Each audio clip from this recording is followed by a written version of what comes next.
Hello, I'm Chicko Dee, and welcome to Chicko's Video Dustbin Show. Today's episode is Cocaine Cowboys. All right, a documentary about drug running. Oh dear lord, it's a Ulli Lommel film. The movie opens up with a couple of greasy long hairs and their woman chatting up with Andy Warhol about drug running and music.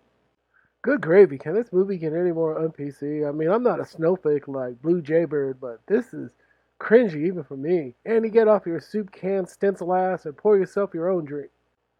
These idiots are bragging about committing several major crimes in front of Andy and Jeeves, who may or may not be working for the FBI. Andy's going to make a silkscreen of this grinning idiot so he can have something to hang in his prison cell.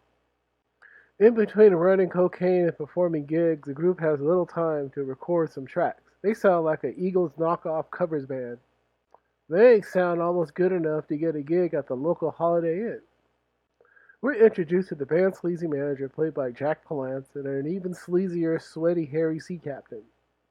We learn that the sea captain is a drug runner and has been using Jack's boys, but he sees the band as having a bright future and is going legit and wants out. But Cappy, he isn't so sure. The drugs are flown out of Colombia, and the plane lands in Florida on its way to New York City, where Andy and his Studio 54 crew will get a piece of the action. In upstate New York, the band and their sleazy manager await for the plane's arrival. The heiress to the DuPont fortune and Lommel's lady, Suzanne Love, makes her first appearance as a maid chasing out a snake. She catches a glimpse of the drug mule's plane dump its cargo on the beach before heading off to the local airport. The boys head off for Andy's Montuk beachside compound before looking for the loot. Before they begin their search, the boys go back to rocking out some more. But while they're rocking out, they see their manager out by the beach, and they go out and he tells the boys they can't find the stuff.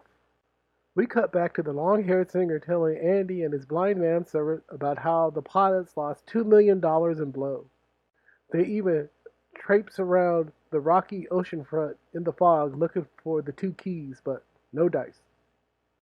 Back at the compound, Jack has to clear up a misunderstanding with the local press about his band and threatens the secretary to never act like the manager again. The runty secretary asks Suki what the boys are looking for. She says maybe they're collecting seashells. The band sits around moping about the $2 million of missing drugs. Jack calls Cappy and tells him the band won't be performing tonight because they lost their equipment and instruments, much to his displeasure. Suki interrupts Jack's freakout with a request to speak with the band's lead singer. She tells the singer maybe the reason you guys haven't found anything is because maybe the pilots never dropped anything. The strung-out lead singer goes out and interviews the cook, Jimmy Lee, played by veteran character actor Chi Ma, asking about the stuff. Later that night, the band and their ladies have a very solemn dinner. After they finish their meal, they all have a post-dinner jam session. In the middle of the night, Cappy calls Jack again, demanding to know where the hell is his stuff. Cappy sends out one of his boys to go out and investigate while demanding to Jack to know where the hell are his drugs. The band turns on one of their own members, Dean, and accuses him of stealing the dope and try to drown him. But Jack tells him to let him go. He says we can't have a dead body along with $2 million of drugs missing. Suki teases Dean about his brutal beating and his near-drowning experience in the ocean.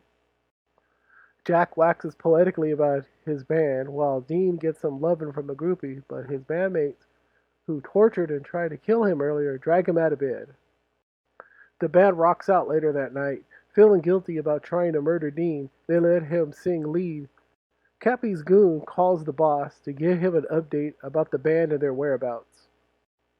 The lead singer, who didn't perform at the gig and spent all night looking for the missing drugs, interrupts the drummer's after party. He tells him to join in on the fun, but he declines. We jump back to Andy's condo, and he's being served by Hines, the butler/manservant. So this is how Andy stays so skinny. His diet consists of cigarettes, Perrier, champagne, and cocaine.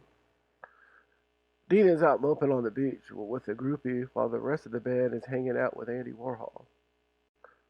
They all sit around listening to Jack ramble on and smoke different forms of tobacco. The lead singer sneaks out and flies off to Florida. Cappy and his goon look over the pics he took of the group while doing some blow. The next day, the goon comes back and interviews the groupies who are sunbathing on the beach. After that, he sneaks into the compound to plant some bugs and spy on the band. As he was leaving, he bumps into Jack. After flying to Florida, the lead singer manages to sneak into Columbia to buy some more coke. He flies back to New York as fast as he can with the stuff and hopefully will get his band out of the jam. But Cappy isn't happy with the one key he brought because his order of over 20 keys is still missing. Cappy still doesn't buy the story about the pilot's dishing his 20 keys into the ocean and it disappearing. He gives him back the coke and tells him to take it home. Mr. Big tells his goons to cancel their plans for tomorrow because they're going to be busy. Back in the condo, Andy looks bored out of his mind while the singer continues on with his story. When the lead singer gets back to the compound, he punishes the secretary for not doing his job of guarding the compound. The band lays down another demo track while Suki thinks what we're all thinking. These guys suck. But Andy wants to silkscreen her. The secretary reveals to Suki that he hid the suitcases and wants to run off with her and the dope. The secretary and Suki later meet up with a shady dude at the lighthouse with some of the stuff to sell. In a flashback montage, we see the plane ditch the luggage and the secretary running out to the beach to pick them up. Mr. Big tells Cappy that we got to deal with those stupid long hairs and their dumb manager for ripping us off for $2 million, but Cappy doesn't think the manager is dumb enough to do that, and Mr. Big tells Cappy that he's getting soft. Back at the compound, Andy is getting drunk with the singer and decides to do his own sleuthing, while Suki gets a little randy with the secretary. Out in the horse stables, Jack gives his boys a pep talk. Early next morning, Andy is out sleuthing in the marshes and photographs Suki and the secretary sneaking around. The two grab the luggage and head out towards the beach. They toss the luggage into the trunk of a Cadillac and drive off, while being followed by one of Cappy's goons. Andy left the compound, but left the singer with some signed mementos with Jimmy Lee, the cook. The two wait at the airport for their connection, while Mr. Big Goon drives around. The secretary calls his connection at a nearby payphone, while the goon loads his shotgun. The singer confronts Jack about being in cahoots with the secretary and running off with the dope. But Jack is a total badass who overpowers the strung-out singer and pins him down to the ground and taunts him with his own gun. But Mr. Big Goon steps out of the shadows and fires his shotgun towards them. Meanwhile, at the airport, the secretary loads the luggage onto a plane and watches it take off with Suki, leaving their fates unknown. After hearing the shotgun blast, the local authorities rush off to the Montuk compound and find the dead body of Jack.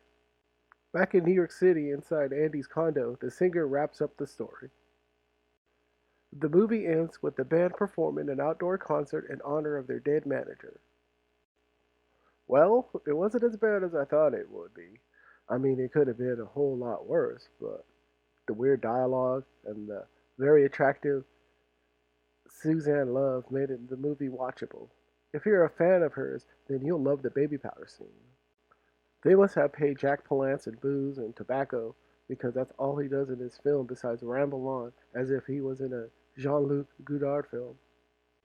Tom Sullivan, the guy who plays the lead singer and who sounds like a Dollar Tree Joe Cocker, was a real-life drug dealer and wannabe rock star. He hung out with Andy Warhol for a couple of years, got into real trouble with the Colombians during the filming of this picture, and died penniless in a Miami gutter a couple of years later. Andy Warhol let the film production crew use his Long Island compound in Montuk and appears in the film as himself. This film, along with Blank Generation, which also featured Andy Warhol and Suzanne Love, was made around the same time, so these films marked Ulli Lommel's English language filmmaking debut. Several months later, Lommel's best-known work outside of Tenderness of the Wolves, The Boogeyman, was filmed, but that, my friends, is another story. Well, thanks for watching another fine episode of Chicko Dee's Video Dustbin Show. I'll see you next time at the video store.